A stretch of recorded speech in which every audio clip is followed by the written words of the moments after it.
Welcome in. It is Big Ten Today. We are presented by Gatorade on this Wednesday. Truly great to have you with us. I am Dave Revson.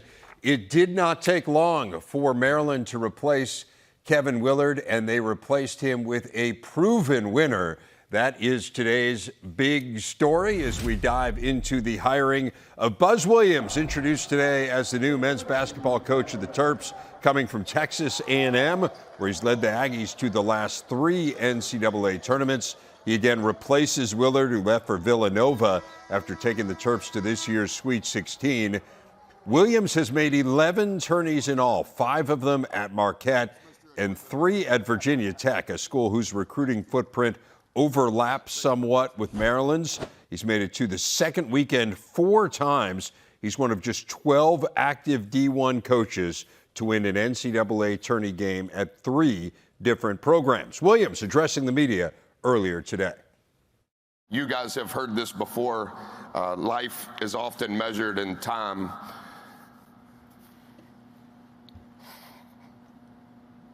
But it's remembered in moments.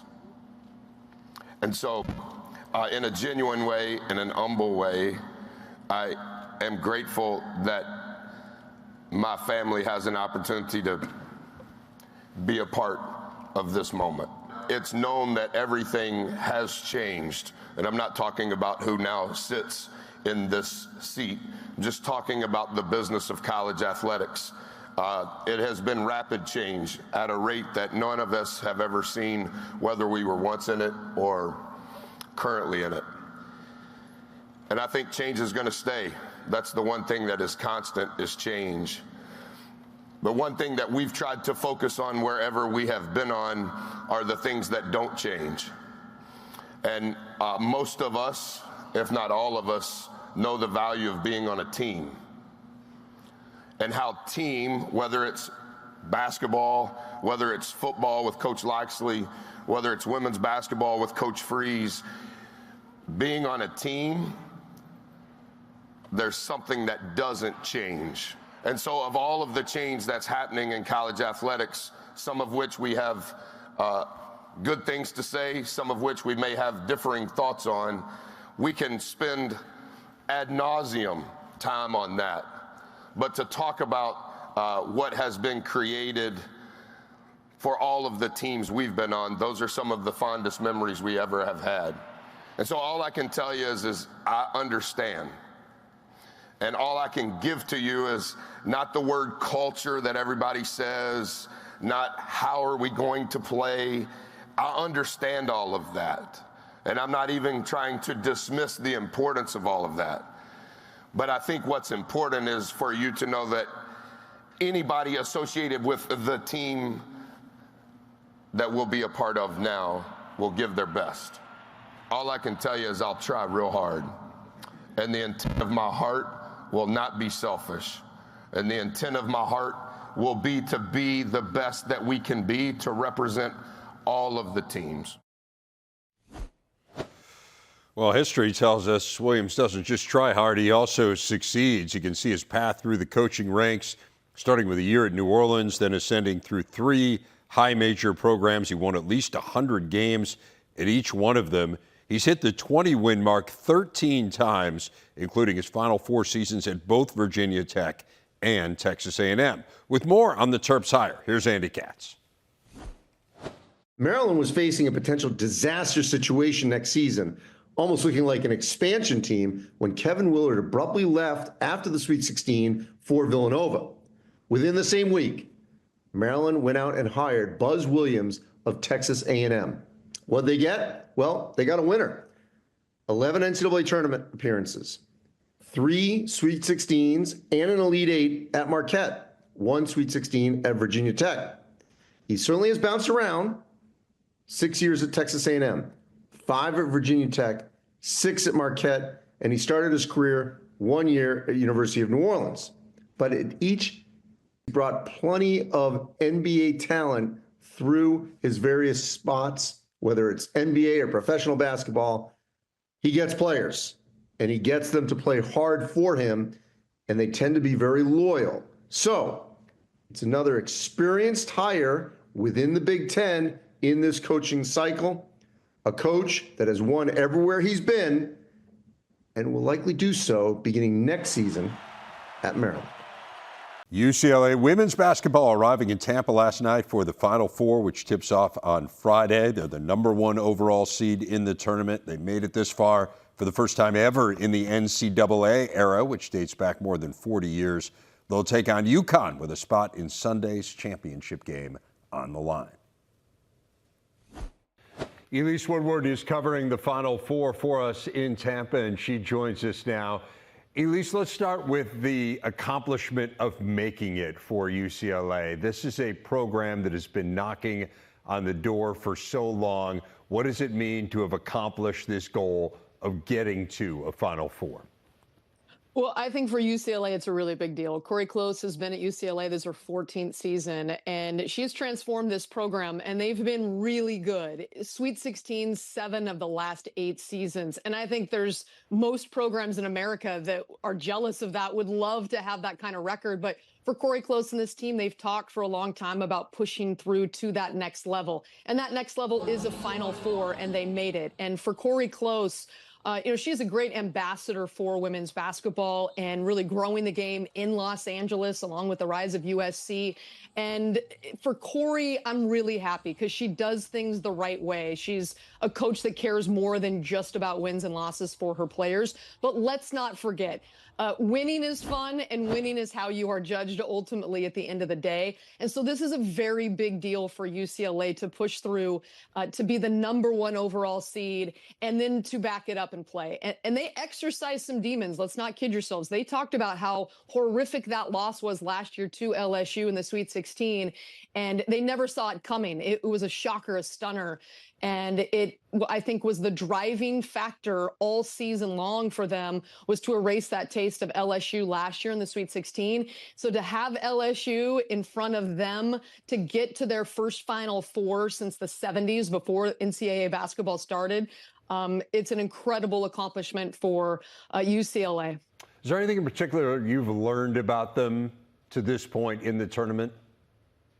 Yeah, I think the fact that when Lauren Betts sat out in the second quarter due to foul trouble, that they had the other pieces that stepped up. And that's a big deal because we've seen UCLA as they've grown throughout this season. Lauren Betts is dominant. She's 6'7", and when she gets deep position, there's nobody in America one-on-one that can stop Lauren Betts. But when she got 2 fouls and UCLA was down going into the second quarter, 13-9, their offense did not look sharp in the first quarter against LSU. And she goes out of the game. And at that point, I'm thinking, wow, this is going to be a huge challenge to not go into halftime with a big deficit. And instead, Tamia Gardner hit 3 threes. Oh, this is a really talented UCLA roster. They've got 9 McDonald's All-Americans on their team. So this is a team that they've got weapons and they've got different people that have stepped up. But without Lauren Betts, who was clearly their go-to, 20 points, 10 rebounds a game, and top 5 in the nation in block shots, she changes everything on the defensive end as well. Without her, it was great to see for UCLA all the other players stepping up their game in order to secure that berth to the Final Four. I mentioned Gardner. Jaquez was fantastic in that game as well. And so now they've got UConn, and you talked about it. UCLA is the #1 overall seed, but I think we're at a point now where most people consider UConn, who's the only team that wasn't a 1 seed that's still alive. They were a 2 seed, but a lot of people seem to be considering them to be the favorite right now, not just against UCLA, but in this tournament. Why do you think that is, Elise? Well, I think when you look at the fact that Gino Auriemma, this is his 24th Final Four. There's a 2 next to UConn's name, but there's no question when you get to the Final Four and it's a different vibe, a different feel, a different amount of pressure. UCLA cutting down those nets to get to the Final Four. As I mentioned, that was a huge deal for this program to break through, to be a great team, to set a new bar. For UConn, they didn't even cut down the nets. They're like, we don't do that until we win a national championship. So there's a different feel and a different vibe when you get to a Final Four with the entire world watching. And for UCLA, they have enough talent. There's no question. It's going to be in the big moments and in the pressure-packed situations, can they continue to rise up as they've done all season long? It is fascinating, the role that experience plays. And I mean, you said it. UConn's been to 16 of the last 17 Final Fours. Yeah. It is just mind-boggling. So that's the story with the teams. You've mentioned a couple of individuals, and let's focus in on the two biggest stars here as we look at our game leaders fueled by Gatorade, the headliners. You've talked about them, Elise. Lauren Betts and Paige Beckers, both averaging 20 per game. Betts at nearly 10 boards. Beckers nearly 5 assists. Those two among 4 finalists nationally for the Naismith Player of the Year award. So you really can't ask for more star power in a national semifinal than we've got here. By that measure, 2 of the 4 best players in the country. And matchups are so important. And the big question anytime you face UCLA is how do you deal with Betts? So let's start with UConn and what they would do to defend her. Well, I think it all starts with ball pressure. There's nobody on the roster that's 6'7" for UConn. And so that's the challenge, is that when she gets deep position, it's over. And so they're going to try to bring double teams like other teams have done. I think the number one thing is pressuring the guards out top. But that's a significant challenge. Lauren Betts is, dominant. She is a dominant force, and she's gotten better and better now in her 3rd season of collegiate hoops. And UCLA knows that when the shot clock is winding down, if they can find Lauren Betts inside the lane, it's automatic. But getting it there for UConn, that's what they're going to try to do with Lauren Betts, is put ball pressure on. And UCLA, the one problem that they've had at times when their offense is stalled out is turnovers. They average 10 turnovers a game. UConn only averages 10 turnovers a game. So that's a significant number to watch in this game. If UCLA can get the ball cleanly to Lauren Betts, they're going to have a lot of success. She shoots 60% from the field. She's a bucket when she gets it. But can they get it there cleanly with the bodies flying around? UConn's defense is very good, very stout. They hold opponents less than 60 points a game. They did an amazing job on Kiki Iriafin. She was 3 of 15. Yeah. From the field in the Elite Eight. So that answers the question of how UConn matches up with Lauren Betts. What about the flip side? How does UCLA match up with Paige Beckers? I think this is fascinating. Paige Beckers right now, 3 straight games over 30 points in the NCAA tournament. Type, but also a dominant guard in Juju Watkins. And they failed in the first 2 times in controlling Juju Watkins, and they were 0-2 against SC. But the fact that they were able to, in the second half of the Big Ten tournament championship game, find a way with a box and one and mixing their defenses and changing defenders on Juju, I think that they have experience knowing the key to UConn is Paige Beckers. And the key is trying to find a way to speed her up and changing that ball screen defense. The Paige Beckers and Sarah Strong pick and roll is ridiculously good and efficient. And if they can find a way to change the defenses and disrupt her somehow, some way, she doesn't turn it over hardly ever, but just to make her shoot contested deep 2s, I think that UCLA has proven that they defensively are great. And then with Lauren Betts, she's got to stay out of foul trouble. And she controls that paint. She takes away the high percentage looks. There's not a lot of layups that teams get when Lauren Betts is in the lane. And so their field goal percentage will go down if Betts is there blocking and altering shots in the paint. So, they can't get those easy buckets in the lane. I think that will be the key for UCLA's defense. We know they have hung their hat on defense. Pretty amazing. Beckers, 105 points in the last 3 games. That's the most for any UConn player ever in a 3-game stretch, which is just crazy when you think about the great players who have gone through UConn. She's one of the best. Yeah. And think about there's not an intimidation factor, but the fact that Paige Beckers won the National Player of the Year as a freshman, she's now in her 5th year at UConn, but all the players for UCLA were in high school. And so they watched her win the National Player of the Year. It's 5 years fast forward.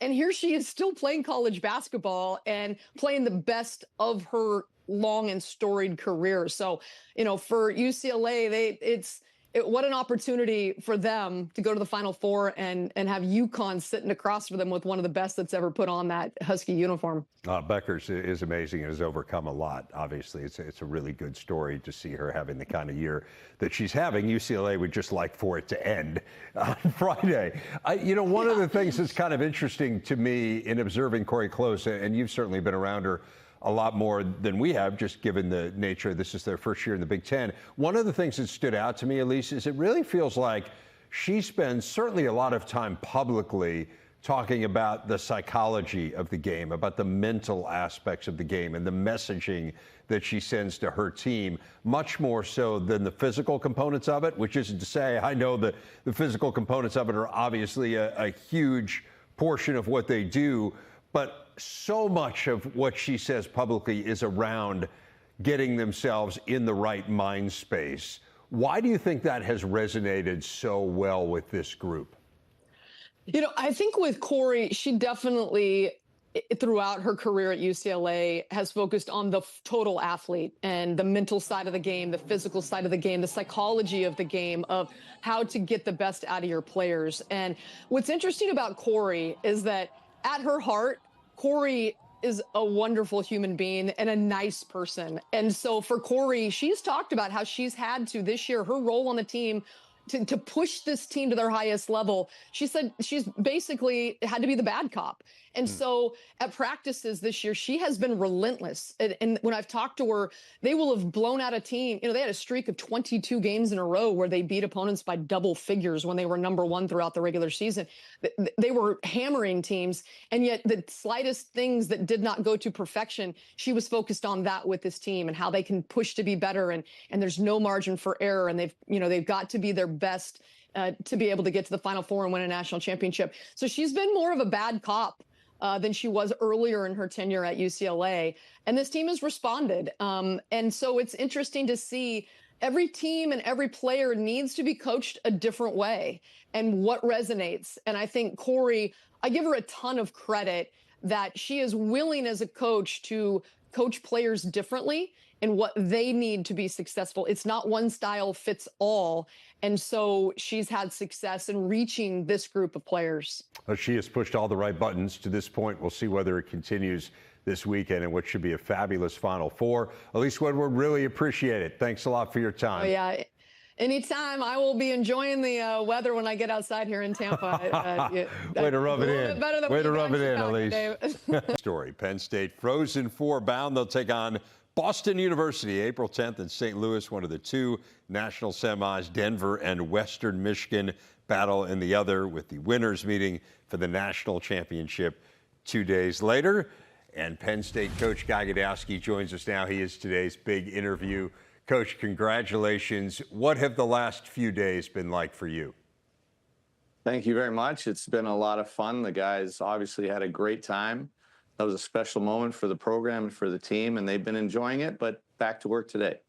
Well, take us back to Sunday, because I actually thought that game kind of mirrored your season in some ways. You fell behind on two different occasions, but you rallied and then obviously won it dramatically there in overtime. The highlight is just, I mean, it gives you chills.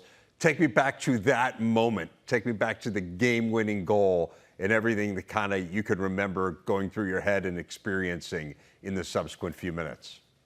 Sure, but that's actually a really good observation that it was sort of a mirror of our season, because you're exactly right. Not only in the terms of we were down early, we hadn't won a game in our first 9 Big Ten games, and everybody left us for dead. So that was a similarity. And also the similarity for the whole season was the unbelievable support that we get. Specifically from our student section, but from the Penn Staters around. Everybody at Pagula Ice Arena has been so supportive of us. And really, I think we jumped on their back quite often times during the season to get us out of that hole, and that's exactly what we did in Allentown. The support was unbelievable. Our Roar Zone student section was just awesome, and I think we did jump on their backs a little bit. So that was a commonality as well. But to go back to the game winner, you're right. I think really it was the players that came to Penn State. Everybody knew what a great university it was, but I think there was a feeling that to jump in the Big Ten so quickly, we were just going to get killed for so long, and why would you want to do that? So the players that did come were guys that didn't mind that challenge, really tough people that had a great culture in mind, and that's what we thought of.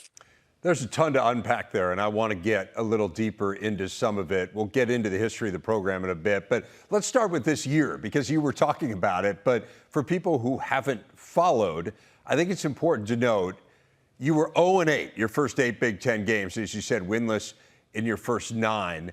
You're last place in the league on January 1st. How do you keep your team in it mentally at that point? What did you do?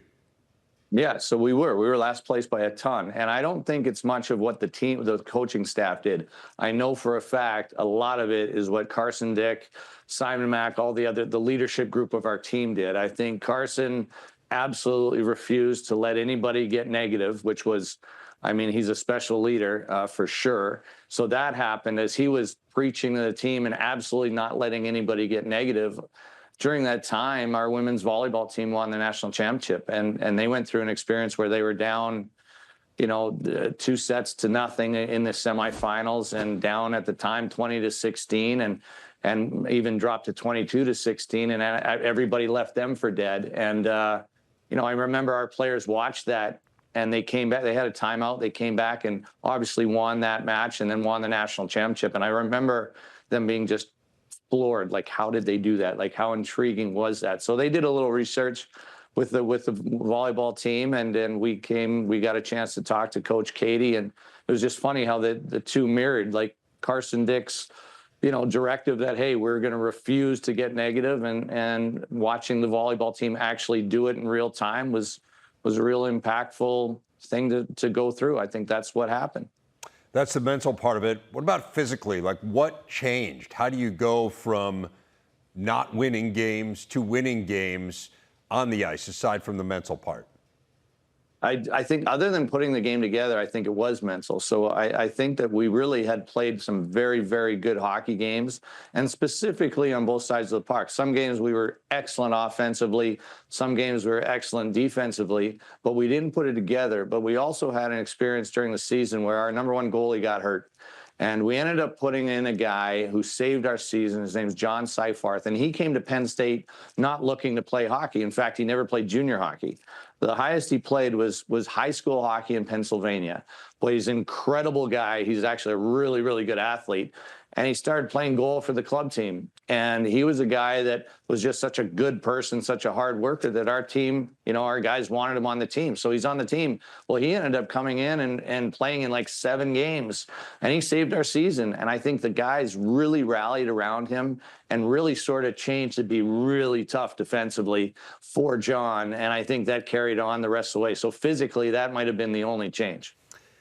That's a pretty amazing story, and I think the journey of this program to a Frozen Four is an amazing story too, and you were alluding to it a little bit earlier. You oversaw the transition of this program into Division I and then subsequently into the Big Ten, so you are really the only coach at this level in the history of Penn State hockey, and you're a coaching lifer. I mean, going back to roller hockey in Oklahoma City and Alaska Fairbanks and Princeton, and then here to Penn State. What does it mean to you to literally start at the ground floor with a program and to have elevated it to the heights that you have? Well, I mean, very grateful that I was invited to partake in that. And really, I was a very small part of it. It was Mr. Pegula, obviously, and the administration at the time. The whole university got behind it, and so did our alumni. That were just awesome. So I was really just along for the ride in that process, but it was really fun. And I feel very grateful and blessed that I, was invited to be a part of that. I learned a lot from the administration, the people that worked so hard to get this going. I think the contribution that I was able to make was be around, sort of be lucky enough to invite the hockey players in that sort of shared that vision, that knew that, look, it's not going to be easy. We want guys that are going to accept that challenge and aren't going to be afraid of that challenge. And you know what? I mean, we got the response we had. There's a lot of people that said, boy, I love Penn State. I mean, Penn State is unbelievable. I'd love to play there. I just don't want to lose for 4 years. And we got that a lot. So to bring in the right people that accepted that challenge and wasn't afraid of it, I mean, that was an important part, and I think a fun part too. How did your program change on Sunday? Well, it remains to be seen. I think we're still going to be the hardworking, tough, competitive team that we've always been. I hope that never changes. I think possibly it's changed in a way that, hey, they did do it. Not just it looks like they can do it. They did do it. Yeah, but I guess it remains to be seen. Well, as long as you're going to St. Louis, you might as well win the thing, guys. So Boston University first. Give us the scouting report.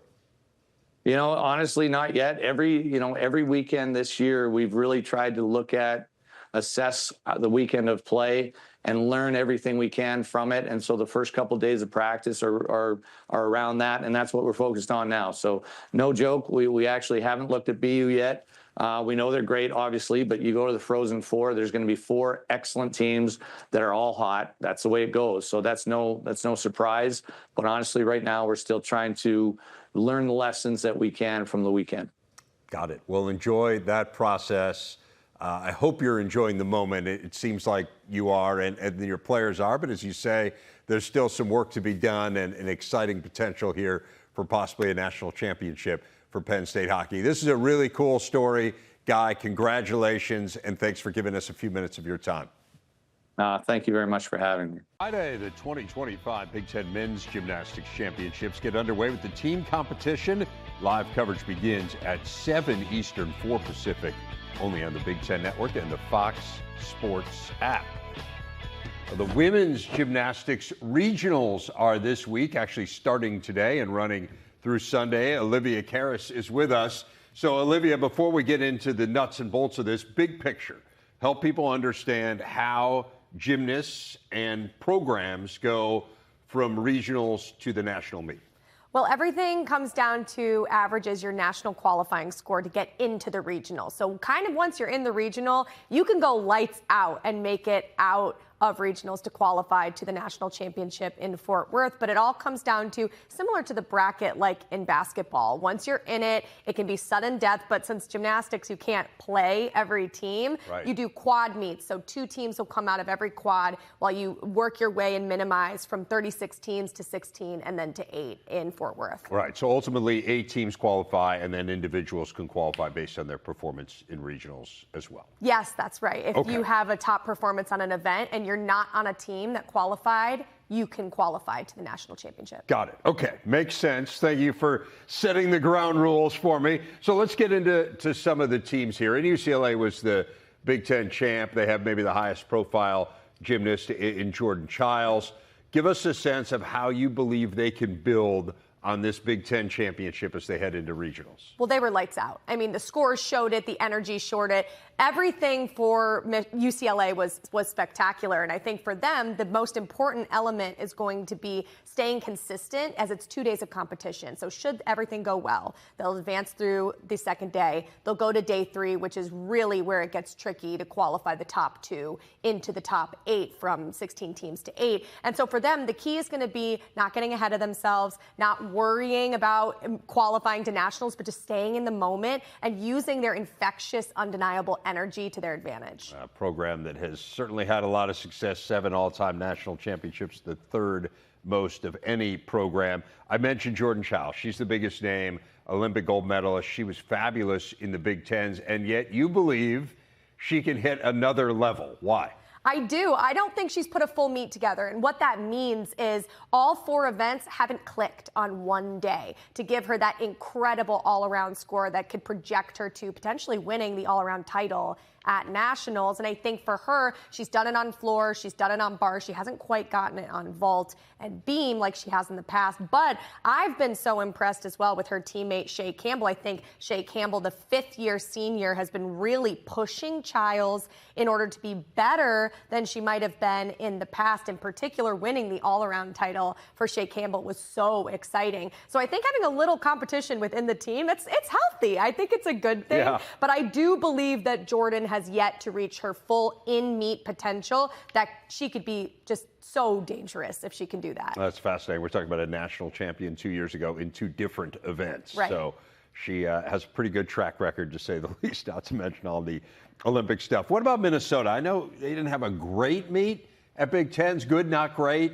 How do they become the team that I know you believe they can be here in regionals? What's interesting is numerically, you would look at it and go, oh, they had a great meet. But looking at the actual competitive aspects of that competition, they were off. They were missing some landings on bars and vault in particular, which is just uncharacteristic for them. And I think they got ahead of themselves. I think when you're in that environment, you're with UCLA, the reigning Big Ten champs at the time, in Michigan State, the home team, Michigan, it was a lot. And so for them, the key is going to be putting that behind them and moving forward with focusing on what's ahead, not getting too caught up in we need to make it to the second round of the NCAA tournament, to the Sweet 16 essentially, being really focused on what's happening to make it there in order to go lights out to qualify to nationals. Program that's been to nationals 3 of the last 5 times that we have had a national meet. What about Michigan State? They've never made it to the Final 8. You look at their seeding is in the top 8. So if the seeds hold, they're there for the first time ever. Give us a sense of what's going on in this program and what it would take for them essentially to live up to that seed and get themselves to Fort Worth. Well, Michigan State has always been a little nervous in regional competition because in the last 3 years, as they've progressed, you expect them to qualify. Like you said, Dave, the seeding would tell them they qualify, but they get nervous. They make some nervous mistakes. And so the key for them is to stay in the moment, focus on one competition at a time, and not get ahead of themselves. Last season, they saw the door open from Utah, who's qualified to every national championship, and they didn't capitalize on it. So for them, it's going to be putting the right lineup up, which they've played around with, and it's been good, and making sure they're focused on that exact moment, dialing in on landings. That's going to be critical for them. That'd be a really good story were they to make it. Michigan, a young team.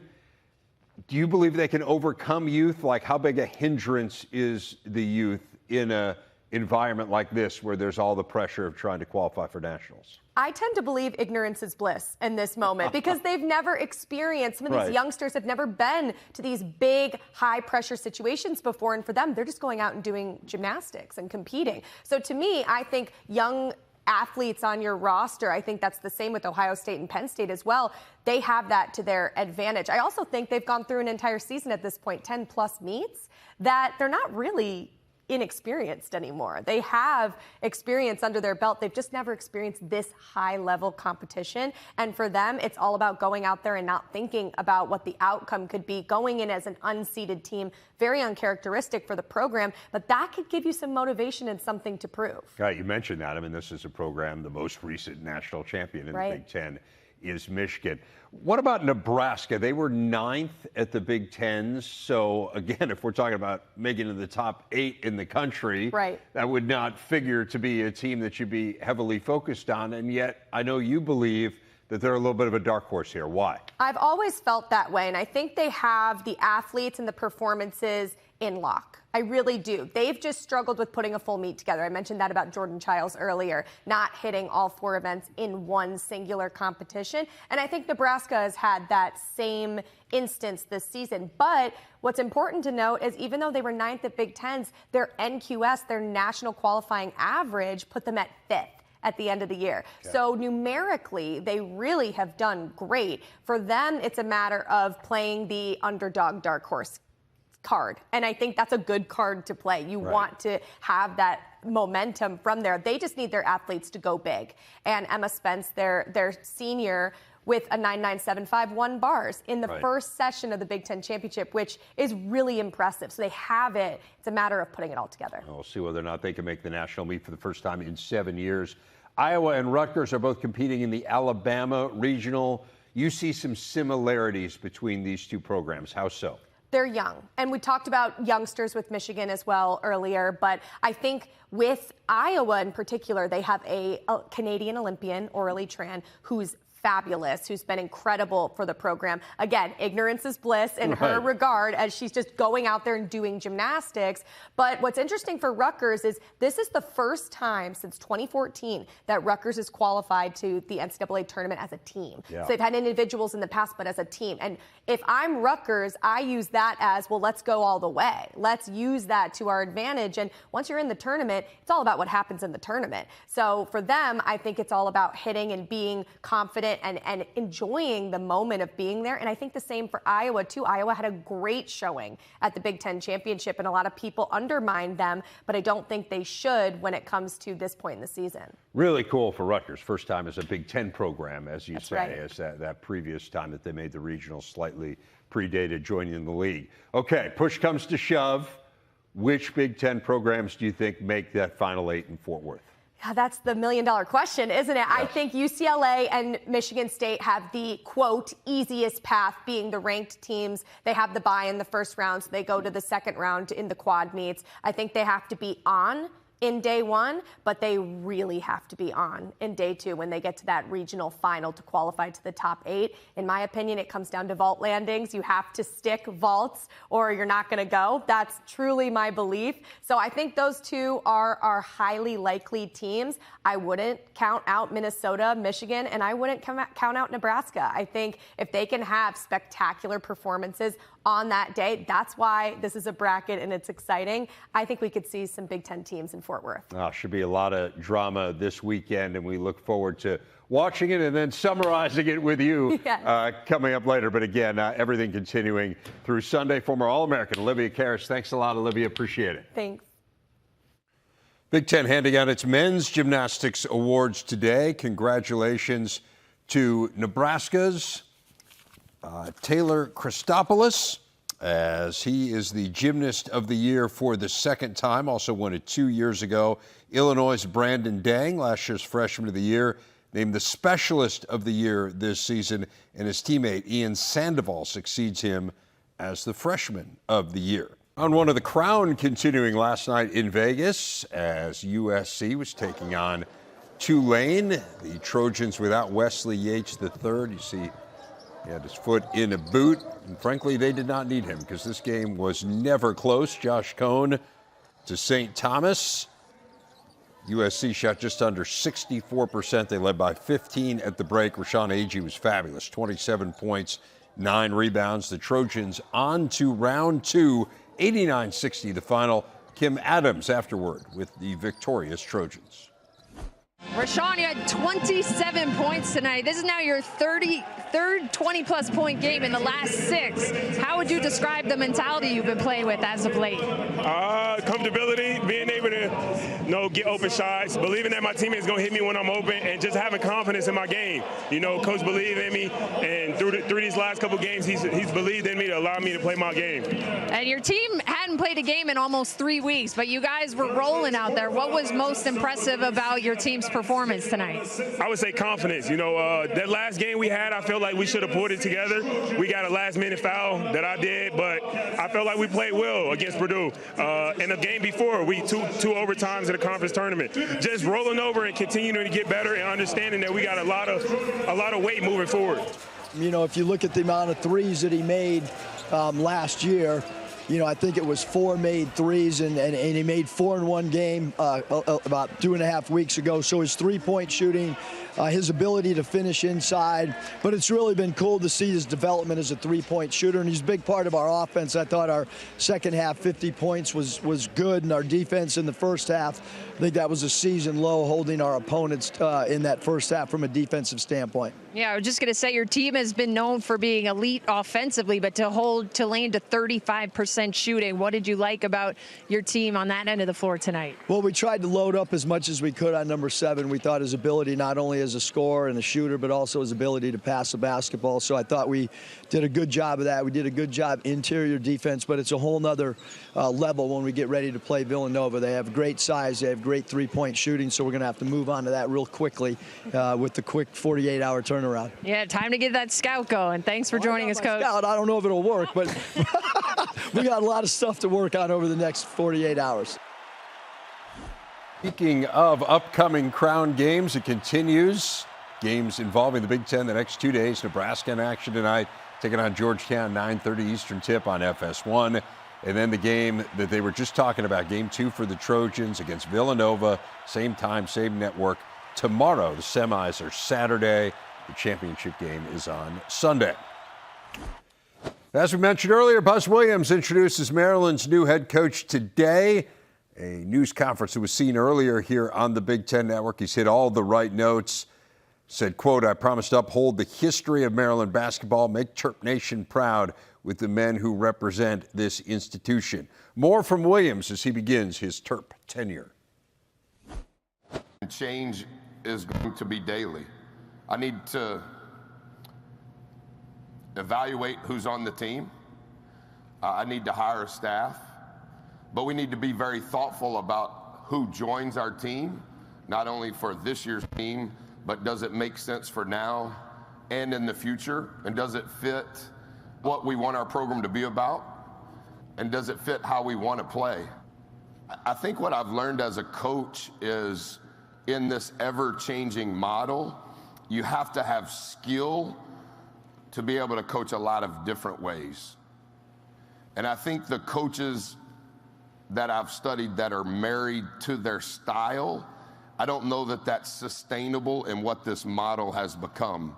And so similar to Gene's question, who's on the team, I don't know, but I know what's important from an intangible standpoint on being in our locker room and the pace at which we work and the care at which is intended for the process. We've adapted our style of play at each institution. I want to make a good decision on how the league, what's important in the Big Ten. We've never coached in the Big Ten, so I want to have some context on what that is. But I think the coach's job is to get the best players that fit the people you want to be around, and then figure out how to put them in a position to be as successful as they can be. So that is Buzz Williams getting set to lead the Terps. Tomorrow, don't miss women's lacrosse. We've got Rutgers and Penn State going at it. Live coverage begins at 7 Eastern Time, 4 Pacific. It's on the Big Ten Network and, as always, on the Fox Sports app. It's going to do it for us here on Big Ten Today. Thanks to all of our guests. Don't forget extensive coverage of UCLA in the women's Final Four continuing here on the Big Ten Network over the next couple days. We'll see you next time. I'm Dave Revson. Thanks for watching.